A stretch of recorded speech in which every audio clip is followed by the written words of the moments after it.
estamos de volta com Gazeta News, edição da manhã. Vamos falar sobre esporte agora. Nath, você já está aqui com a gente. Clima já é de sextou. E vai ter rodada, né, nesse final de semana. Pois é, Mara, muito bom dia para você, muito bom dia a você também que está acompanhando já mais um Gazeta News edição manhã. Sexta-feira a gente já traz aquela agenda recheada, Pois é, né? Tem né? muito esporte que vai rolar nesse final de semana, muito futebol, estaduais acontecendo, outros campeonatos ali em paralelo. Então tem aquela agenda recheada para você que é amante do esporte poder estar acompanhando tudo. Dá para se organizar, dá para encaixar para você ver uns 5 jogos por dia. Nossa! Apenas. Mas vamos começar, Nath. O que você vai falar pra gente hoje? Bom, antes da gente começar falando, né, dessa toda agenda que a gente vai ter no final de semana, vamos falar dos resultados de ontem. Que ontem a gente também trouxe aqui uma vasta programação para você, amante do esporte. E ontem teve Copa do Nordeste, né, para finalizar a 5ª rodada da Copa do Nordeste. A gente teve mais 3 jogos ontem. Vale destacar também que o Bahia não vem aparecendo, né, quando a gente está mostrando aqui os jogos, que o Bahia está com as partidas atrasadas por conta de outros campeonatos, por conta da Libertadores, que a gente já vai comentar também. Então, a gente fala que para finalizar a 5ª rodada, mas na verdade o Bahia está aí com 2 jogos a menos. Mas ontem a gente teve essas 3 partidas e teve representante alagoano também dentro de campo. Antes de falar desse jogo entre Juazeirense e CSA, a gente teve a vitória do Ceará para cima do América de Natal e também o empate do Sampaio Corrêa com o Náutico. E aí, mais tarde, às 9h30 da noite, o CSA entrou em campo lá em Juazeiro para enfrentar a equipe da Juazeirense e foi muito comentado, né? Os meninos, inclusive, comentaram no Gazeta News Esporte, pelas redes sociais, a situação do campo da Juazeirense, que não estava em boas condições e que isso preocupava muito em relação ao jogo. Como é que ia andar a partida, como é que o CSA ia atuar e acredito que o campo nem foi o que atrapalhou, foi o próprio CSA que acabou se atrapalhando. Não dá para colocar também todas as justificativas no campo. A gente vai dar uma olhada aqui agora nos melhores momentos. Dá para ver também, né, para a gente ter uma noção da situação que o gramado estava. E esse daqui foi a jogada do primeiro gol. A gente tem um cruzamento, que ali, aí o Brian vai encontrando, ó, faz o cruzamento, aparenta o cruzamento e chuta e faz um golaço para a equipe do CSA, abrindo o placar. Então, um belo chute aí do Brian, de fora da área. Ele que foi um dos destaques da partida de ontem. Aí, seguindo, a gente teve a Juazeirense tentando se postar mais um ataque, mas a defesa do CSA ainda se mantendo bastante segura. E num pequeno deslize, a Juazeirense empata a partida. Né, o CSA que acabou sofrendo, estava muito bem na partida, mas tomou uma pressão da Juazeirense e tomou aí o empate, que passou por debaixo no goleiro Georgime. E minutos depois, ainda no primeiro tempo também, o Clenison, ele deixa o CSA novamente na frente, então faz também um belo gol, ali com participação do próprio Brian, que fez o primeiro gol da partida. Aí já no começo do segundo tempo a gente tem uma grande defesa do Georgime. A Juazeirense que estava atrás do placar precisava dessa vitória mais que tudo, pressionou o CSA e aí nessa sambada acaba roubando a bola e marca e deixa tudo igual novamente. Então acho que volta para aquele ponto que a gente comentou, né? O campo, as condições do gramado não atrapalharam o CSA, não dá para colocar a desculpa no gramado, né? Os gols que o CSA tomou, os 2 deles foram de erros individuais. Né, não foram erros coletivos. O CSA jogou bem, apesar de estar jogando fora de casa, que a gente falou ontem também no nosso bloco de esportes, que o CSA não vinha fazendo boas apresentações dentro de casa. O time foi lá, se postou dentro de campo, abriu o placar e com os erros individuais acabou sofrendo 2 empates. Né, acabou ficando tudo empatado no placar 2 vezes. E saiu com esse empate, saiu só com um pontinho, né, trazendo esse ponto de volta para Maceió. Não é um ponto que foi, não é um resultado ruim, né, tá jogando fora de casa. O importante é pontuar, vai ser um ponto importante, mas uma vitória já teria adiantado aí uma classificação, uma possível classificação com o CSA, né? Deixaria o CSA mais próximo de uma classificação para a segunda fase da Copa do Nordeste. Muito bem. E você gostou, Nath, da atuação do nosso representante alagoano? Foi uma boa atuação do CSA, viu, Mara? A gente falou, né, da dificuldade que o CSA tinha de jogar fora de casa e o time ele conseguiu sim fazer um bom jogo. teve muitas baixas no sistema ofensivo, né? Perdeu o Guilherme Cachoeira, que vinha de uma sequência muito grande de jogos e que sentiu também a coxa. Não pôde contar com o Igor Bahia, que também ainda estava machucado. Então, o professor Igor Magalhães ele teve que fazer ali algumas mudanças dentro da equipe, até peças novas, né? O próprio Clenison, ele fez o segundo gol do CSA, né? Ele veio do banco e foi o primeiro jogo como titular dele. Então, mesmo com as dificuldades que o CSA, né, poderia encontrar para esse jogo, jogar fora de casa, num campo que não tinha boas condições, e também do histórico que o time estava tendo em jogos, em confrontos fora dentro da competição, o time conseguiu sim fazer uma boa atuação. Eu volto a repetir, o CSA foi bem ontem, os erros individuais que complicaram. Foi mais a falta de atenção. Né, o CSA poderia ter saído sim com a vitória, jogou melhor que a Juazeirense boa parte do tempo, mas depois que a Juazeirense empata a partida no começo do segundo tempo, o CSA não consegue mais ser assim tão criativo. Então a gente acaba tendo aquele jogo mais morno. Então faltou aí para as duas equipes nessa segunda etapa para querer sair com a vitória. Nath, qual é o nosso próximo assunto?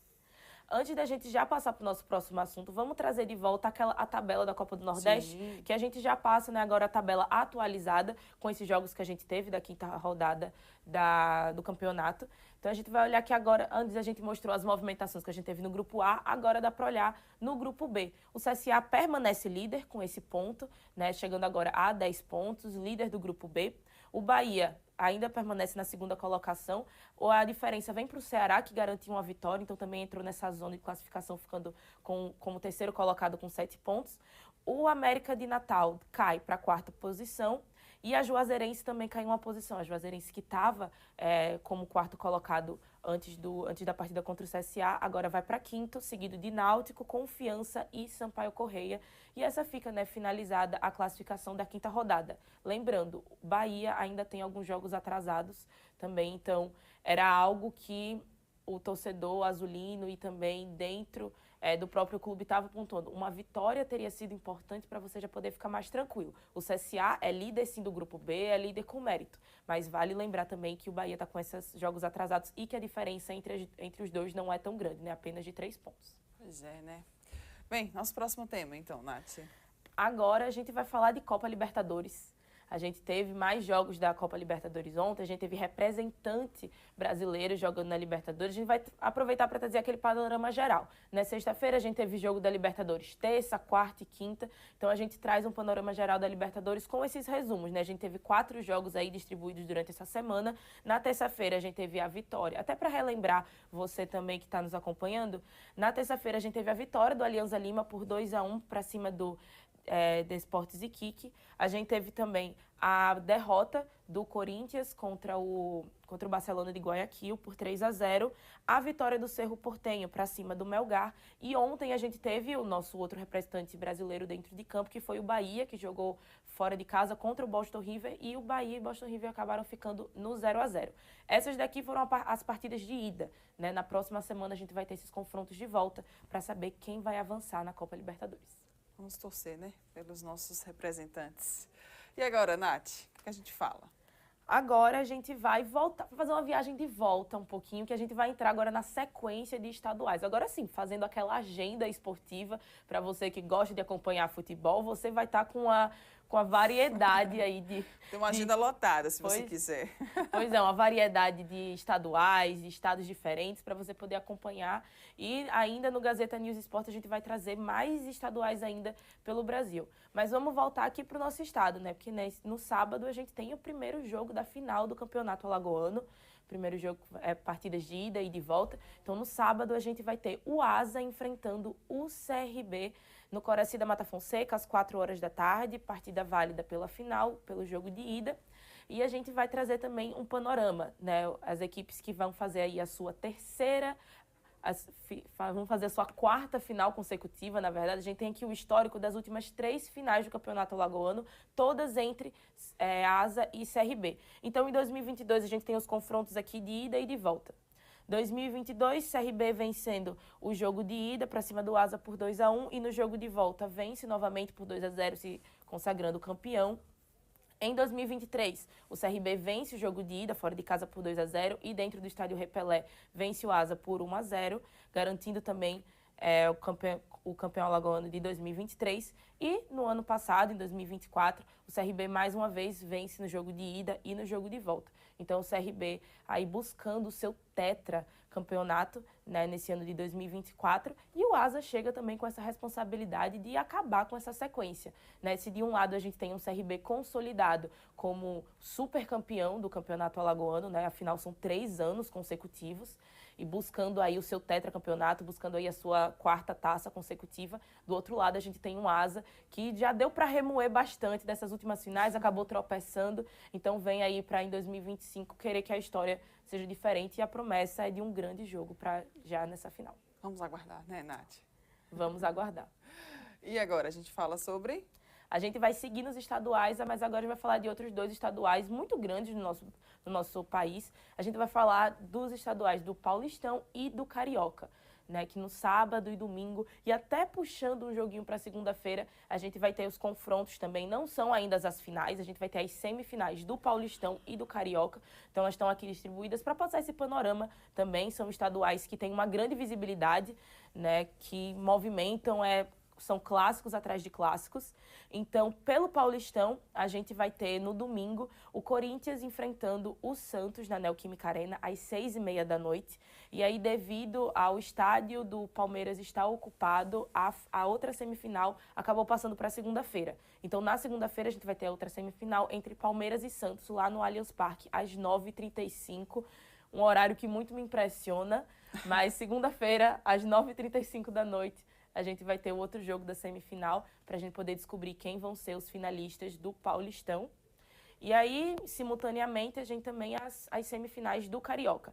Nas do Carioca, a gente já tem os confrontos de volta, né? Do Paulistão são apenas jogos únicos, a gente não tem aquele sistema de jogo de ida e jogo de volta. E no Carioca, essas equipes já disputaram os jogos de ida lá na semana passada. Nesse final de semana, a gente tem a volta entre Flamengo e Vasco. Flamengo que tem aí essa vitória, venceu o primeiro jogo por 1-0. Então, essas equipes vão se enfrentar no sábado às 5h45 da tarde. E um pouquinho mais tarde, agora no domingo, o Volta Redonda vai receber a equipe do Fluminense às 6 horas. Volta Redonda que perdeu o primeiro jogo por 4-0. Então, vai ter aí uma grande batalha para poder tirar esse desconto jogando agora dentro de casa. Muito bem, Nath. Temos mais alguma semifinal? Mais alguma semifinal não, e a gente fecha aqui com futebol, mas ainda aguardando outras notícias de outros esportes que a gente tem. Muito bem. E você, claro, né, lembrando sempre, vai conferir muito mais daqui a pouco com a galera do Gazeta News Esportes. Antes da gente passar, acho que não dá pra gente também falar. Os meninos vão se abordar mais, se aprofundar mais desse assunto, mas ontem teve João Fonseca. Sim. E João Fonseca fazendo a sua estreia ontem no Indian Wells. E João Fonseca venceu na estreia. E o brasileiro lembra muito bem que quando o João Fonseca vence em estreia e faz essa boa apresentação que foi, o coração do brasileiro já começa a falar mais alto e já vai pensando que vem muita coisa boa por aí. Ele que ontem venceu o inglês e venceu por 2-1. Não foi um jogo fácil, tá? O João Fonseca vence o primeiro set, ele vence o primeiro set por 6-2, no segundo set acaba perdendo de 6-1 e no terceiro set dá essa volta por cima e vence também por 6-3, levando aí essa vitória na estreia e avançando para a segunda fase da competição. E o adversário já foi definido. Na segunda rodada, o João Fonseca vai enfrentar mais um inglês, agora o Jack Draper, que é o 14º colocado no ranking mundial. Então vai ter outra pedrada aí pela frente, mas a gente confia muito no nosso João Fonseca para representar o Brasil mais uma vez. Já estamos na torcida, né? Já estamos. Tem algum outro esporte? Não, agora fechamos. Agora fechou. Nath, obrigada mais uma vez. Um maravilhoso final de semana para você. A gente volta a se encontrar na segunda-feira. Bom descanso. Eu que agradeço, Mara. Um ótimo dia para você também que está acompanhando mais um Gazeta News. Semana que vem eu estou de volta trazendo o resultado de todas essas partidas aqui logo na segunda-feira. Vamos aguardar. Obrigada, meu amor. Tchau, tchau. Bom dia. Bem, você que está aqui ligado com a gente no Gazeta News, edição da manhã, continua por aí, porque daqui a pouco a gente retorna trazendo notícias do interior do estado e também notícias da área policial.